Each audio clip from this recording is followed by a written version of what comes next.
I'm Coach Corey Wayne, and this is my video coaching newsletter. And the topic of this newsletter is going to be hooking up when she's in town. Got an email here from a viewer, and he says, "Hi, Corey. I've got a question for you. Your material has helped me out, and I really appreciate it."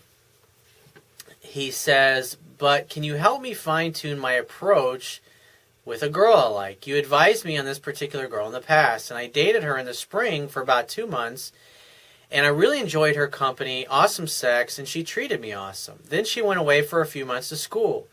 We kept in touch during that time, but upon her return, I was notified of friend zone status." Oh, how nice of her. I declined the friend offer and ignored her until she got back in touch with me. When a girl puts you in friend zone unilaterally and you're not interested, the only thing you do is say, "Hey, give me a call if you change your mind. I'm not interested in friends only." And then you walk away and you never look back. And then when she reaches out to you next, you just assume it's because she's having doubts and she's unsure, and she wants you to create a fun-filled romantic opportunity for sex to happen. So that's what you should do. You make a definite date, definite day, definite time to get together. And you say, "Great, I'll see you then." And you get off the phone. You get what you want or you walk away. It's simple as that. He says, "We started seeing each other for a few weeks. We had sex a few times again. It was even hotter than it was before." Yeah, because you told her no. You stood up to her and you walked away when she was going to change the terms of your relationship. As soon as we started building momentum again, it was time for her to travel out of the country for 3 or 4 months to finish a term of school abroad. We discussed the possibility of continuing with each other when she gets back, but it was obvious neither of us could make guarantees. It's a good way to leave it. Just leave it up in the air. When she's in town, you hang out. It's the only thing you can really do. And especially if you're not sure that you want to be in a relationship with this girl. And when you spend as much time with her as you had, and then say like 2 months you're together, and then she goes away, if after 2 months you guys aren't both like, we got to be exclusive, we got to stay together, then you just hang out and hook up and have fun when she is in town, because it's obviously not there. And you got to pay attention to that stuff too. Because if you've been dating a woman for several months, you've been sleeping together or hooking up, and you're not head over heels in love, then you should keep your options open. Keep having fun and keep enjoying yourself. Just the thing is, you don't want to settle for the first girl that comes along, or the first girl that you have fun with, or the first girl you have great sex with. The idea is you want to get into a relationship with a girl that knocks your fucking socks off. Because think about it, if you're going to be with a girl long term, several years, several decades, or the rest of your life, you got to make sure it's somebody you actually like hanging out with and having fun with. Because sex is great and it's awesome, making love is incredible, but it's only going to be a small part of your relationship. And so most of the time you're going to be hanging out, you're going to be going to dinner, going to lunches, hanging out with friends, family, whatever, doing things together. And you got to be with somebody that you like having fun, somebody that like never gets boring. And unfortunately, you can go out with a girl and have great sex, and she can be super hot and fun, but she's just boring to be around. Why? Because your values are not aligned. You don't have the same goals or outlook towards life or the same dreams. You're not moving the same direction. And chemistry is either there or it's not. You just can't fake it. It's there or it's not. And with some women, it's going to be there, with some women more than others. And so the idea is just don't settle. Please, please, please don't settle. Trust me. If you read my book, you understand the misery that I put myself through when I settled and I got married to a woman I wasn't in love with. I loved her. She was a great girl. We had a lot of fun together. But I wasn't in love with her. There was a fucking night and day difference. He says, "I've never pushed her to be exclusive, but did briefly let her know that I'm open to hanging out again when she's done with school." Perfect way to approach it, dude. Good job. He says, "Last time she went away, I did things like send her a sappy letter, chatted with her on instant message a lot, talked to her on the phone for hours, and was generally acting beta, which seemed to lead to her decision to friend zone." Absolutely. That's exactly what caused her to put you in friend zone. And good for you for reading my book and realizing what you did to fuck it up the first time. But also good for you for having the balls to admit yourself where you fucked up, where you went wrong, and you took corrective action, and you got this girl back to where you wanted her. So good fucking job, dude. This time I've switched my strategy by not always being available on instant message, not telling her I miss her, keeping it short, playful, waiting for her to message me first, and then responding. Good fucking job. It's always better if women are chasing you. If they're chasing you, they'll never friend zone you. Remember that. It's important. She hasn't contacted me much in the last month, indicating perhaps a lack of interest or a test to see if I go beta again. When do When I do respond to her message, I've been adding sexually suggestive comments that she's responded to favorably, trying to steer the conversation away from just friend stuff. It's good that you're doing that, because like 10% of the time, that's when you do the sexual innuendo. 90% of the time, you're charming James Bond. 10% of the time, you're saying little naughty things like that. They're a little risky, a little over the edge, a little, oh my God, I can't believe he said that.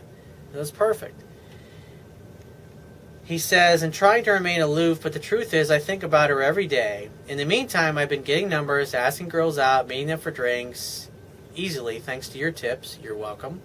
I just want you guys to have fun and enjoy yourself and get a really fucking great girl so you can have a great relationship, and if you decide to have kids together, you'd be great parents because you'll be crazy about each other, and then the kids will grow up and go, wow, mom and dad love each other, and that'll help their self-esteem. And so when they become adults and they want to start dating, they won't have all these fucked up hang-ups and weird things getting in the way, because they will have learned from a good mom and dad that raised them right.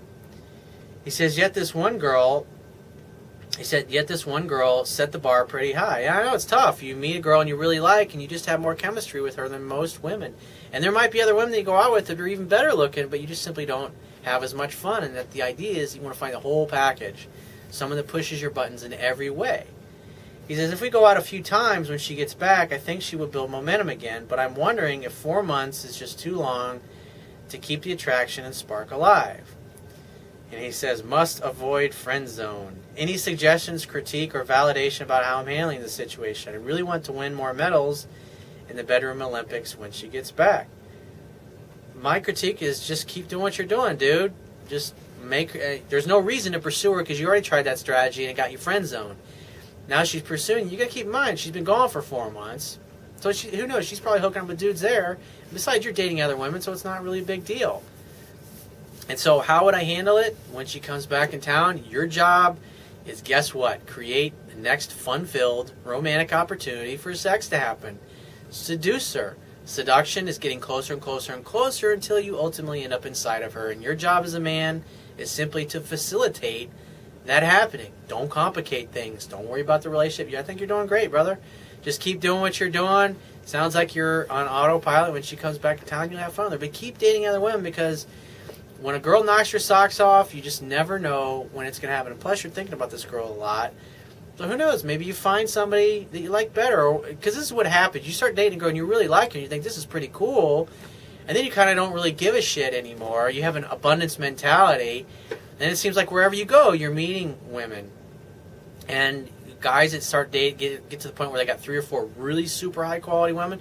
That's what happens. You get one, things are going well with her, and then boom, another one shows up. And then a few weeks after that, boom, a third one shows up. And then you get to the point where you got 3 girls that you really like all 3 of them, and you're trying to figure out which one do I want to like the most, or who I want to date the most. And then that's where it gets really fun, and because it puts you totally in the driver's seat. You got 3 super hot girls, so you can decide to get exclusive with one of them, or continue to date all 3, or maybe you find a 4th one.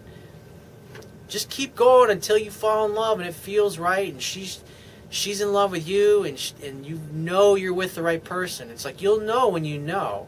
But until you get to that place where you're 100% certain, just keep dating, have fun, create a fun-filled romantic opportunity for sex to happen, treat all women the same. It's the same process over and over and over again. Just have fun, and I will talk to you soon.